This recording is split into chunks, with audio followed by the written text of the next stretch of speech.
Hello hello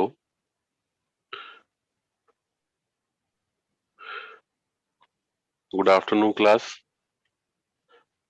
Am I audible? Yes, sir. Okay, so let's start the topic. So yesterday we have discussed the operators, del operators, clear. Then we have discussed the gradient, then divergence, clear. आज हम लोग divergence theorem पढ़ेंगे क्योंकि रह गया था आपका. So I'm just telling you the divergence theorem. So ये स्क्रीन शेयर हो रही है सभी को? Yes, sir. स्क्रीन शेयर हो रही है सभी को? This is divergence theorem, clear. What it states basically, divergence theorem आपका क्या बताता है कि इसकी पहले मैं इसकी डेफिनेशन पार्ट पे आ जाता हूँ. इसका दूसरा नाम है गॉस डाइवर्जेंस थ्योरम. इसको हम लोग गॉस डाइवर्जेंस थ्योरम भी बोलते हैं, ठीक है. गॉस डाइवर्जेंस थ्योरम इस नाम से भी ये पूछा जाता है पेपर में. What it states, it basically in electrostatics it tells about the surface integral. आप लिखना चाहें तो लिख सकते हैं. इट स्टेट्स दैट, इसकी डेफिनेशन है, अगर आप लिखना चाहें तो लिख सकते हैं. ह्यूमन आइडल लो, Yes, sir. उसको नोट करिए. Component integral of the normal taken over A of the divergence volume integral the surface S. Yes, sir. इसकी डेफिनेशन है जो integral of the a taken a close surface to over the volume पे capital में है. Sir divergence ए के बाद थोड़ा repeat कर दीजिएगा. अच्छा, sir divergence taken over the volume भी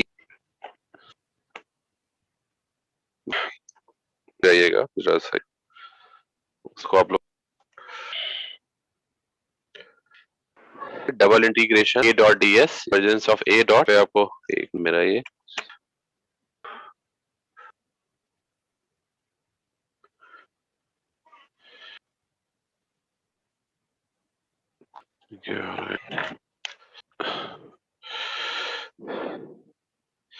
सभी को आवाज आ रही है मेरी? Yes, sir. वॉइस आ रही है? कुछ नेट इशू की वजह से भी दिक्कत हो रही है शेयर होने में. एक minute.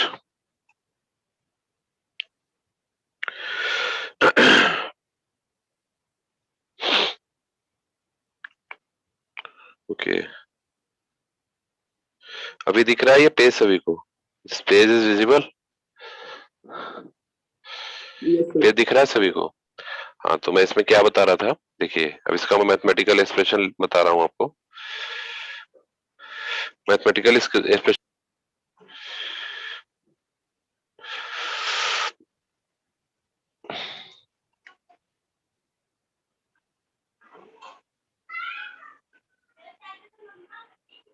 Double integration a dot D S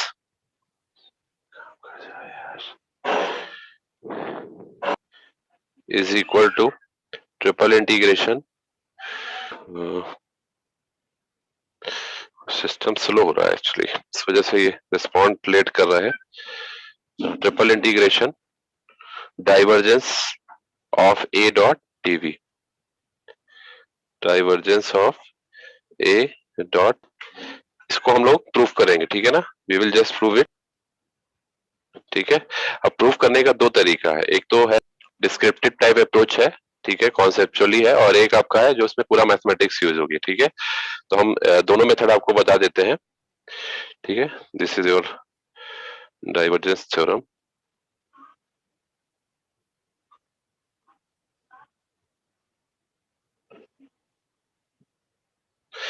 अब देखिए ये स्टेटमेंट आप लोग को लिखने के बाद आपको ये पॉइंट, ये चीज है, ये आपको नोट डाउन करनी है, ठीक है.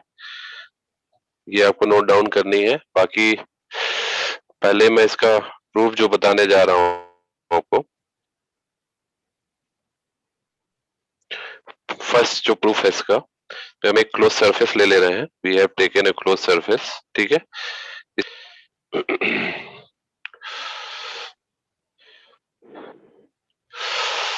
स्लो हो जा रहा है ये।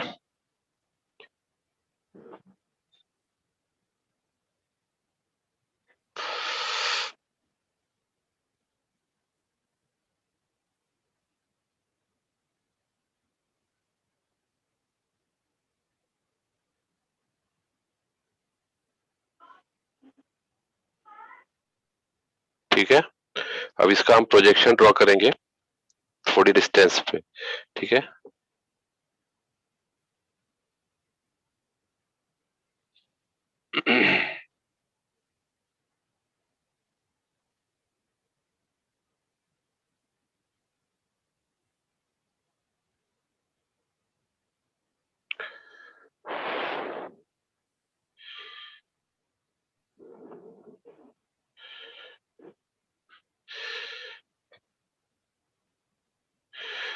सभी को दिख रहा है डायग्राम जो मैं ड्रॉ कर रहा हूँ? Yes, sir. ये डायग्राम आप लोग भी बना लीजिएगा, ठीक है। इसमें थोड़ा सा ड्रॉ करने में थोड़ा सा दिक्कत हो रही है, लेकिन कुछ ऐसे ही डायग्राम है, ठीक है ना। ये आपका सरफेस हो गया, यस। ये जो है ये डिफरेंशियल वॉल्यूम, क्लियर, ये डिफरेंशियल वॉल्यूम एलिमेंट लेंगे। जो सेकेंड पार्ट है आपका, जो आपका आगे की तरफ सरफेस दिख रही है, दैट विल बी डीएस। ये आपका डीएस हो जाएगा। इसमें हम एक डिफरेंशियल सरफेस डीएस लेंगे यहाँ पे, ठीक है। तो हम क्या निकाल रहे हैं, हमें ये पता है ये जो इसका वॉल्यूम होगा वो डायरेक्टली सरफेस, अगर हम यहाँ से यहाँ इसका हम वॉल्यूम निकालें तो वो यहाँ पे सरफेस के बराबर होना चाहिए। Is it clear? एक वेक्टर ए लिया है हमने, यहाँ देख सकते हैं आप साथ, ठीक है। That is differential surface dv, ठीक है। जो डाइवर्जेंस थ्योरम है टोटली डाइवर्जेंस पे बेस्ड है। डाइवर्जेंस क्या बनाता है, बताता है द नेट फ्लक्स आउटवर्ड, या जो फ्लक्स डाइवर्ज होता है किसी सरफेस से, that is your divergence. Clear? यही तो होता है, बताइए। हमने कल बताया था ना, डाइवर्जेंस क्या होता है। आप ऐसे लिखो, क्या लिखते हैं, डाइवर्जेंस ऑफ ए का मतलब होता है, डाइवर्जेंस ऑफ ए वेक्टर का मतलब होता है बेसिकली डेल डॉट ए, यही तो होता है, डेल डॉट ए, ठीक है ना।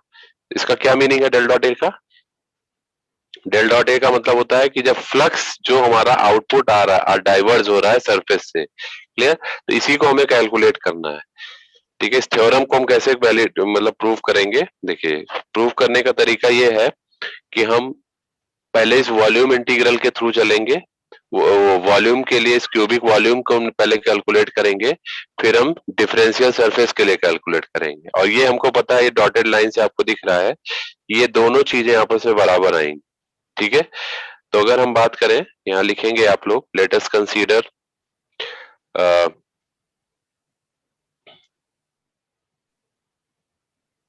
let us consider a closed surface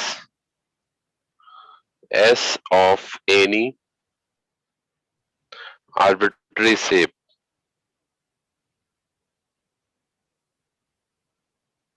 ठीक है, shape as shown in figure, ठीक है। draw a vector field A, draw a vector field A, ठीक है, full stop। suppose इसके दो डेरिवेशन है, आप कोई भी एक कर सकते हैं, मैं दोनों बता दे रहा हूं, ठीक है। Suppose the surface S encloses the volume V, volume V, ठीक है। Suppose the surface encloses the volume V, let dV be a small cubic volume element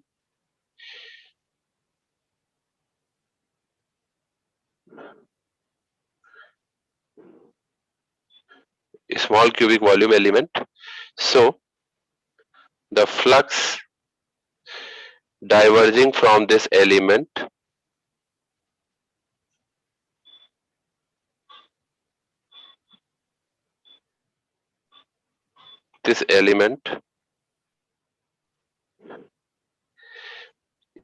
is flux क्या निकल के आएगा, divergence of a into dv. ये आपका flux है जो इस डीवी वॉल्यूम से निकल के आएगा। एक्चुअली हम क्या कर रहे हैं, हमें देखिए अगर कोई वॉल्यूम हमारे पास है, बहुत बड़ा वॉल्यूम हमारे पास है, तो हम उसमें उसको डायरेक्टली ना कैलकुलेट करके हम पहले एक स्मॉल डिफरेंशियल वॉल्यूम लेंगे, उसको हम कैलकुलेट करेंगे। तो वही हमने लिया हुआ है, ये पूरा इतना बड़ा एरिया है, इसमें से हमने एक स्मॉल डिफरेंशियल वॉल्यूम को लिया पहले इधर, उसके लिए हम कैलकुलेट करेंगे, फिर हम उसको इंटीग्रेट कर देंगे तो हमें कंप्लीट वॉल्यूम मिल जाएगा। ठीक है, तो यही काम हम कर रहे हैं। तो जो फ्लक्स डाइवर्ज होगा एक स्मॉल डिफरेंशियल वॉल्यूम से, that will be divergence of a into dv. Clear? ठीक है ना, समझ में आ रहा है ये? So the total flux so the total flux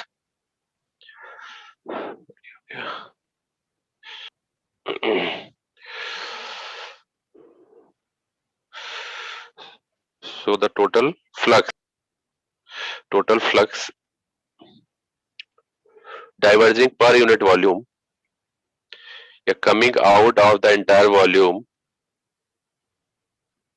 हम पूरे उससे निकालेंगे।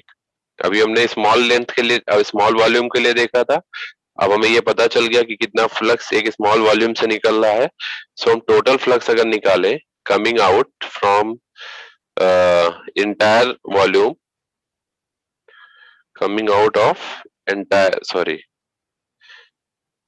volume, तो क्या निकल के आएगा, V। हमारा एंटायर वॉल्यूम के लिए अगर हम देखेंगे तो क्या हो जाएगा, triple integration V divergence of A dot dV। यही तो होगा, बताइए। अगर हम स्मॉल के लिए हमने निकाला तो स्मॉल के लिए फ्लक्स हमारा ये निकल के आ रहा है। ठीक है, divergence of a dv from small differential volume. और कंप्लीट के लिए निकालेंगे तो हमारा हो जाएगा triple integration divergence of a dv. ठीक है, अब आप रेंज यहाँ पे लगा सकते हैं, ये एक एक्स एक्सिस है, एक वाई एक्सिस है, एक जेड एक्सिस है, तीनों डायमेंशन में आपका 3 इंटीग्रल है। ठीक है, तो अगर मान लीजिए एक्स एक्सिस पे रेंज x1 से x2 है, तो आप x1 से x2 रख देंगे रेंज, y पे y1 से y2 पे रख देंगे, z पे z1 से z2 रख देंगे, और ये निकाल लेंगे तो आपको पूरा ये वॉल्यूम का मिल जाएगा।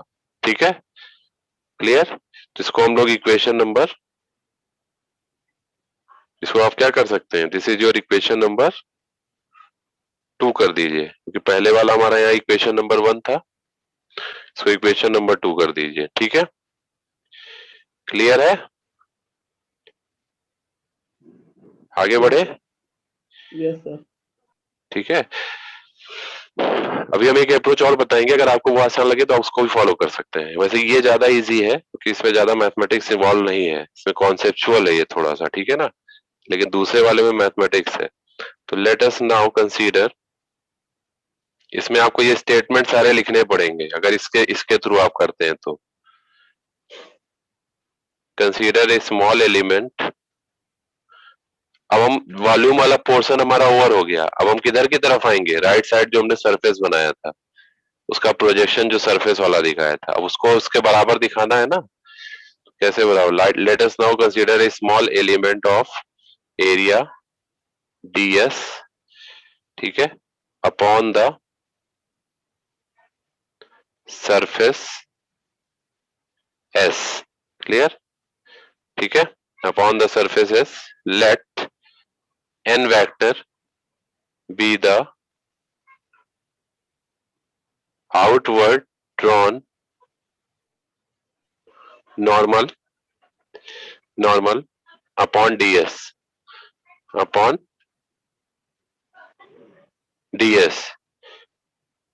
ठीक है। एक वेक्टर हमने ए लिया था जो कि नॉर्मल था किस पे, ds के, ds से देख लिया डायग्राम, ये आपका डिफरेंशियल सरफेस थी, इस पे एक वेक्टर हमने ए नॉर्मल लिया, मतलब उसके परपेंडिकुलर सरफेस। ठीक है, क्लियर?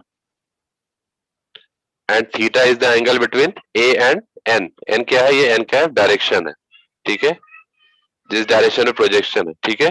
फिर हम इसका कंपोनेंट ए का निकालेंगे अलोंग एन, ठीक है। ds हो गया। if theta be the angle between a and n, then component of a along n is। अब a का n की तरफ अगर कंपोनेंट निकालेंगे तो क्या आएगा बताइए? What will be the component of a along n? That is a cos theta. क्या आएगा? थीटा एंगल बन रहा है ना a का n के साथ, तो कंपोनेंट a का n की तरफ क्या आएगा? a cos थीटा, ठीक है। a dot n is equal to a cos theta लिख सकते हैं। n तो यूनिट वेक्टर है, a आपका डायरेक्शनल वेक्टर है, तो mod a mod n dot product आपको पता है। अगर हम डॉट प्रोडक्ट ही निकालते हैं तो कैसे आया मैं बता दे रहा हूँ। Mod a mod n cos theta, theta दोनों के बीच का एंगल है। अब इसका मॉड लेंगे, ये तो यूनिट वेक्टर है तो 1 हो जाएगा, तो सिंपली बचेगा आपका मॉड ए कॉस थीटा। यहीं से ये लिखा हुआ A cos theta. Is it clear? ठीक है, क्लियर है ये? Yes sir.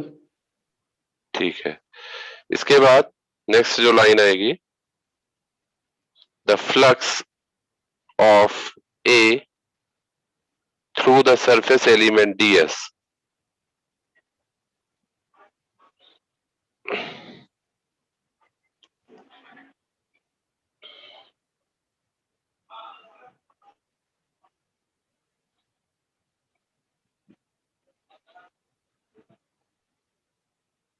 through the surface element ds defined as the dot product, defined as what?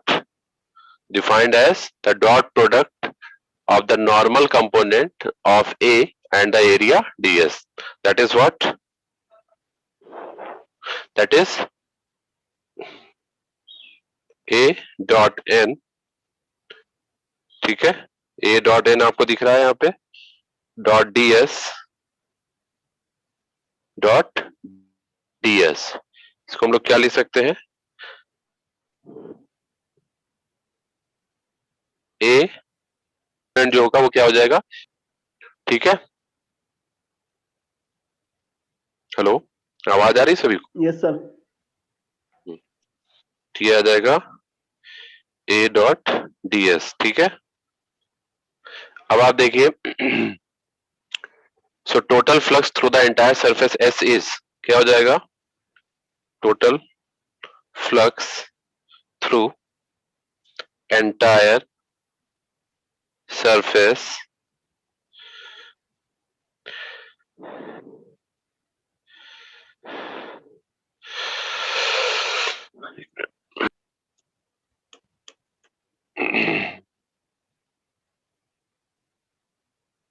Total flux through entire surface S is, क्या हो जाएगा टोटल फ्लक्स? अगर हमें total निकालना है, अभी तो हमने स्मॉल निकालना है जैसे वॉल्यूम में, उसके लिए निकालना है तो क्या होगा? डबल इंटीग्रेशन, एक मिनट, डबल इंटीग्रेशन क्या हो जाएगा? सही है, ए डॉट ds होगा। Hello, yes sir. Yes sir. ए डॉट ds, ठीक है। ये हमारी इक्वेशन नंबर हो गई क्या? 3, ठीक है। अब आपको क्या करना है? दोनों को कंपेयर करना है, क्योंकि आपको डायग्राम पता था, जो भी हमारा उधर का पोर्शन था वॉल्यूम वाला, वो इधर पूरा का पूरा सरफेस पे प्रोजेक्ट हो रहा था, तो इसका मतलब ये दोनों टर्म हमारे बराबर होने चाहिए, ये वाला और पीछे जो वॉल्यूम वाला था। वॉल्यूम में किसकी बात कर रहा हूँ? प्रीवियस पेज पे बता देता हूँ, जस्ट वेट। ये इंटीग्रेशन, ट्रिपल इंटीग्रेशन, ये जो हमारा वॉल्यूम वाला टर्म निकला, तो इसका मतलब है कि अगर हम अब नेक्स्ट लाइन से लिखिएगा आप लोग, बस एक लाइन और लिखनी है, इसके बाद सीधे रिजल्ट आ जाएगा। The total flux through the entire surface S must be the same as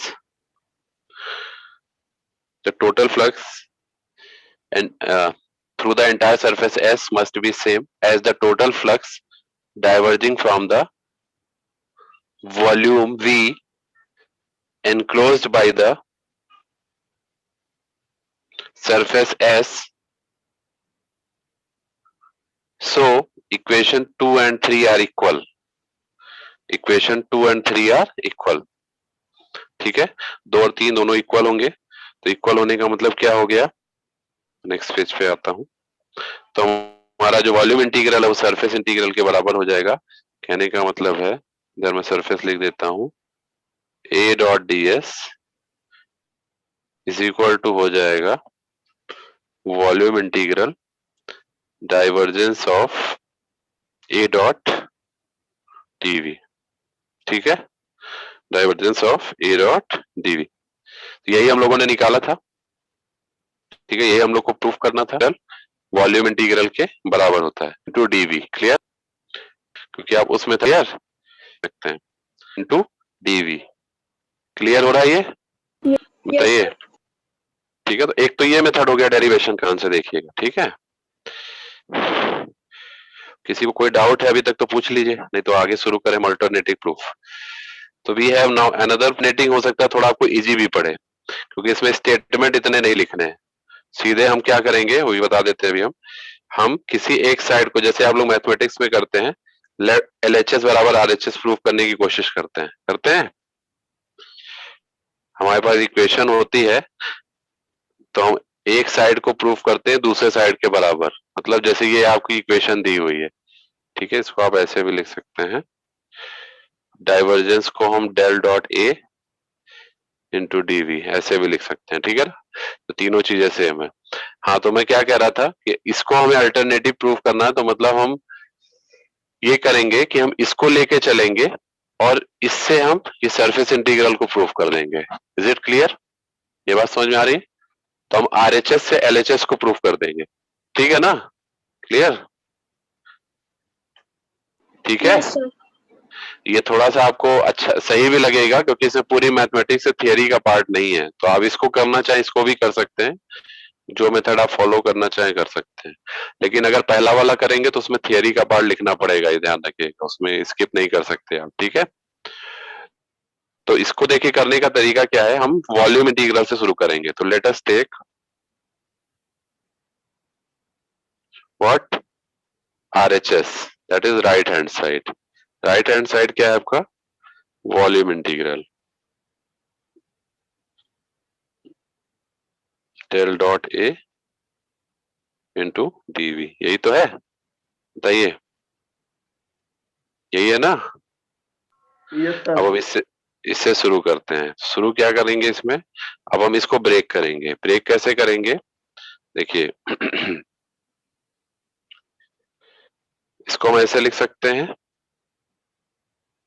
del को हम क्या लिख सकते हैं बताइए, del by del X into A X cap, ये डेल ऑपरेटर है ना, del Y into A Y cap plus del by del Z into A Z cap, लिख सकते हैं डेल ऑपरेटर को, बताइए। Yes, sir. हेलो, ठीक है, ए को क्या लिखेंगे, एक वेक्टर ए है ना ये, एक मिनट, ए वेक्टर को लिख सकते हैं आप लोग, just wait,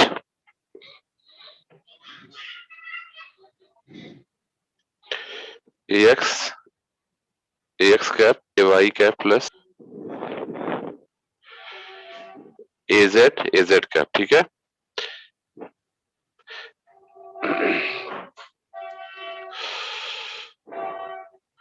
plus A Z cap. अब आप देखिए बाहर आपका क्या आ जाएगा, डीवी को क्या लिख सकते हैं, DV is differential volume. Volume में क्या एलिमेंट आते हैं, एक्स वाई जेड तीनों आते हैं, so D X D Y D Z लिख सकते हैं। लिख सकते हैं नहीं लिख सकते, बताइए। हेलो, Yes, लिख sir. सकते हैं सर। ठीक है, अब इसके बाद नेक्स्ट टर्म क्या आ जाएगा, अब इसको हमें ब्रैकेट ओपन कर लेना है। ठीक है, तो ये ax का आपको पता है, जो सेम यूनिट वेक्टर का डॉट प्रोडक्ट करते हैं तो 1 आता है, और अलग अलग यूनिट वेक्टर का डॉट प्रोडक्ट करते हैं तो 0 आता है। तो हमें ax को ax से करेंगे तो हमें इसके मैग्नीट्यूड का मल्टीप्लीकेशन हो जाएगा, ay से ay का करेंगे तो हमें 1 मिलेगा, और az से az का करेंगे तो हमें रिजल्ट मिलेगा। ठीक है, तो हम ax का ax से करेंगे तो हमें क्या मिलेगा result, del by del X into ax, ठीक है, प्लस बाकी यूनिट वेक्टर का मल्टीप्लाई 1 हो जाएगा। क्लियर, डॉट प्रोडक्ट ऐसे del by del Y into A Y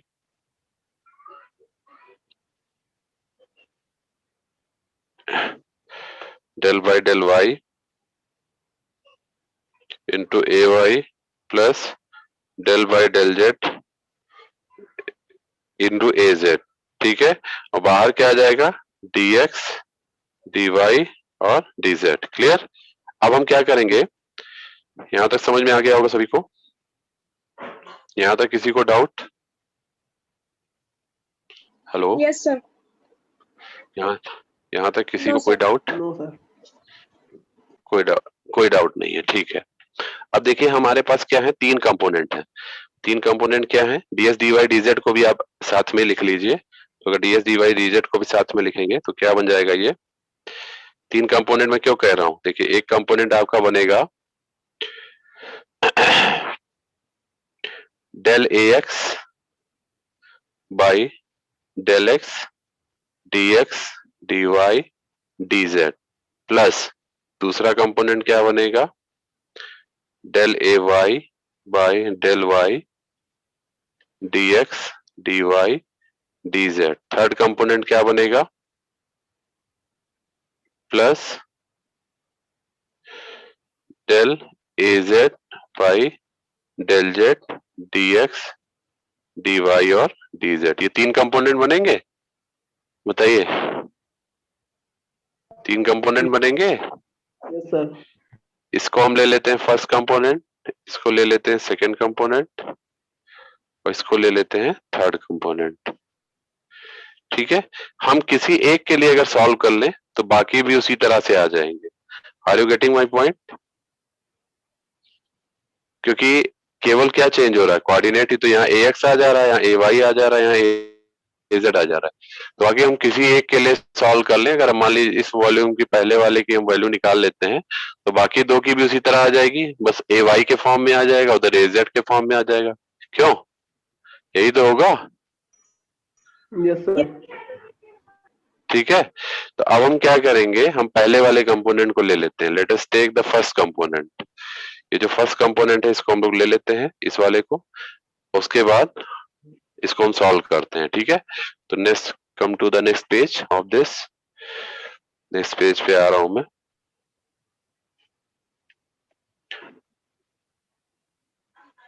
ठीक है, अब हम एक देखिए स्ट्रिप ले रहे हैं, we are just taking a strip. Diagram में बना रहा हूं छोटा सा, एक मिनट।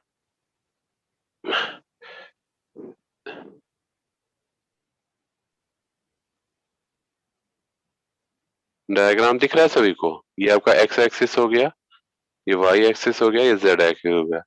एक हमने इस तरह से स्ट्रिप ले लिया। ठीक है, ठीक है, ये पी, ये हमने ले लिया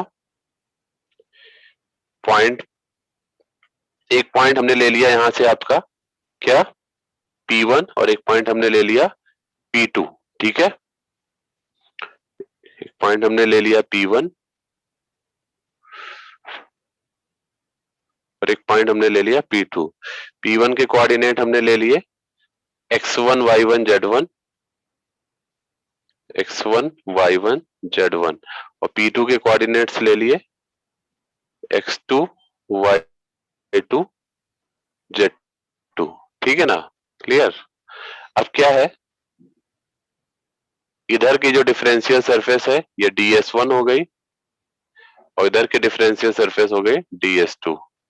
ठीक है, अब आप बताइए, अगर हम जो इंटीग्रेशन की बात कर रहे थे फर्स्ट वाले कंपोनेंट की, तो यहां मैं लिख देता हूं, let us consider first integral component. ठीक है, पहला कंपोनेंट क्या था आपका, volume integral del A X by del X into D X D Y D Z, ठीक है। इसको हमने लिया था, बताइए, यही लिया था ना? Yes sir. तो है ना, तो अब इसको हम लोग क्या लिख सकते हैं, इसको अगर हम ब्रेक करना चाहें, if you break this, break कैसे करेंगे, देखिए, दो इंटीग्रेशन को आप बाहर रख लीजिए, दो इंटीग्रेशन का मतलब है सरफेस इंटीग्रल, ठीक है, और यहाँ ब्रेकेट लगा दीजिए, एक ये तीसरा इंटीग्रेशन अंदर कर दीजिए, del A X by del X, ठीक है, इंटू यहाँ पे dx को साथ में रखिए, बाकी dy और dz बाहर कर दीजिए। ये समझ में आ रहा है? इस तरह लिख सकते हैं। दो इंटीग्रेशन का मतलब सरफेस होता है, एक इंटीग्रेशन का मतलब लाइन इंटीग्रल होता है, तीन